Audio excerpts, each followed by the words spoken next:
اب اگر نماز کے دوران جسم پر خارش ہو تو کتنی بار کھجلانے کی اجازت ہے؟ تو یاد رکھ لیجئے، نماز کے دوران جسم پر خارش ہو تو ضبط کرنے کی کوشش کریں، یعنی کہ کوشش کریں کہ وہ خارش نہ کی جائے۔ لیکن اگر اس کے سبب نماز میں دل پریشان ہو تو ایک رکن یعنی کہ قیام، رکوع، سجود، قعود وغیرہ یہ ایک رکن ہے۔ قیام ایک رکن ہے، رکوع ایک رکن ہے، سجود ایک رکن ہے، قاعدہ ایک رکن ہے، ٹھیک ہے۔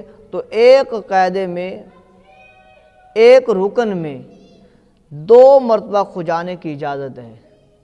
اگر ایک ہی رکن میں 3 بار کھجانے سے نماز جاتی جائے گی، یعنی کہ اگر ایک ہی رکن میں قیام میں کھڑا ہے تو پہلے نمبر خارش ہوئی ہے تو روکنے کی کوشش کرے۔ اگر جو ہے وہ دل پریشان ہوتا ہے تو خارش کرنی ہے، نماز میں جو ہے وہ بے چینی محسوس ہوتی ہے تو وہ کھجلی خارش کر لیں، لیکن ایک رکن میں 2 مرتبہ۔ اور اسی طرح پھر رکوع ہے، رکوع میں خارش ہوئی تو 2 مرتبہ۔ پھر اسی طرح سجدہ ہے تو اسی طرح سجدے میں بھی 2 مرتبہ۔